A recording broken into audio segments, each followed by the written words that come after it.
पिंजरा पिंजरा रे।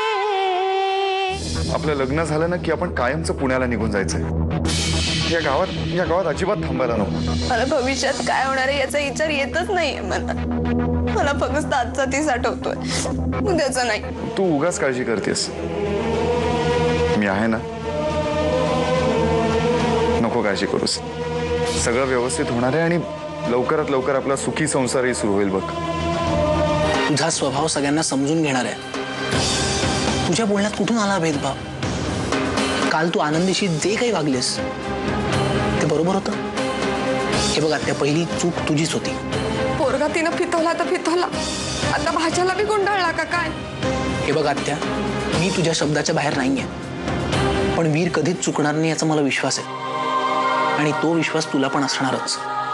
ज्या पद्धतीने ईर बोललाय ना माझ्याशी, माझा भरोसाच नाही राहिला त्याच्यावर। त्याच पोरीच्या नादी लागून त्यानं नारायणीला बी किती त्रास दिलाय। आता यात नारायणीचा काय संबंध? काय संबंध आहे म्हणजे? अरे त्याची पहिली बायको होती ना ती। काल काय झालं होतं तुला? कसलं एवढं दडपण होतं तुझ्यावर? बाबा, मी शालिनी काकूंशी बोलले ना, तर त्या बी म्हणालात की त्या दाखवण्याच्या कार्यक्रमाला त्यांना बी थोडं दडपण आलं होतं, गांगरून गेल्या होत्या त्या। माझं बी तेच झालं। आनंदी, मला तुझ्या आत्ताची काळजी वाटत नाहीये का? मला तुझ्या संसाराची काळजी वाटते।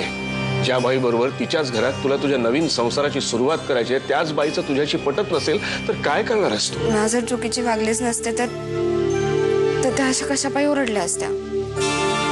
खरं तर त्यांचा स्वभाव असा नाही आहे। तुम्ही काळजी नका करू, मी असा संसार करून दाखवीन ना की तुम्हाला माझा अभिमान वाटेल। मम्मा, तुला माहितीये, काल सगळ्यात झाल्या प्रकारात आपल्या हाताला एक नवीन प्यादं लागलंय आणि त्या प्याद्याचा आपण मस्त वापर करून घेतला ना तर आपण राजाला हरवू शकतो। कबीर, कळलंय मला। त्याच्याशी बोलता बोलता त्याचे सगळे हाल हवाल सुद्धा जाणून घेतलेत मी, पण त्याआधी हा नेमका प्यादा आहे की घोडा आहे की वजीर आहे हे आपल्याला कळलं पाहिजे। म्हणजे मग कुठलीही तिरकी चाल न खेळता सरळ राजालाच मात द्यायची।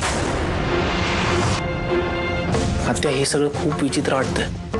विचित्रच आहे सगळं। जाऊन सांग जा तुझ्या भावाला, त्याला म्हणा बाहेर घालायची चप्पल घालून देव घरात नसतं जायचं, त्या घराबाहेर ठेवायची असते ना ती।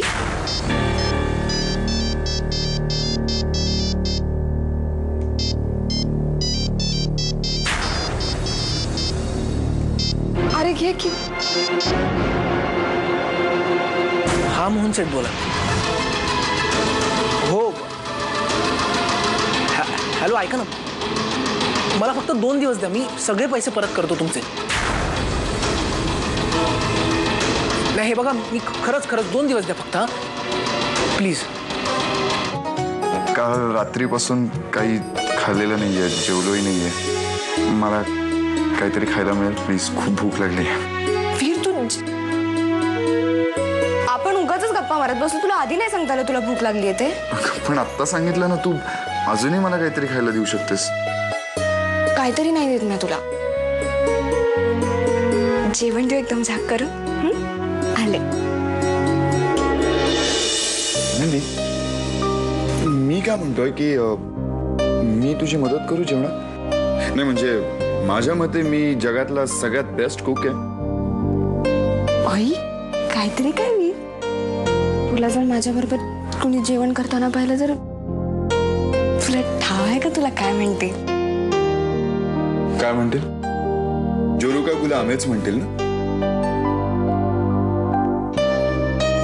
मग आहेच मी जोरू का गुला।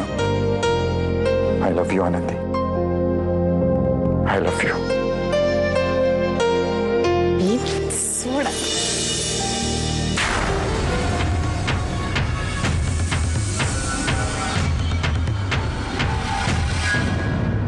पिंजरा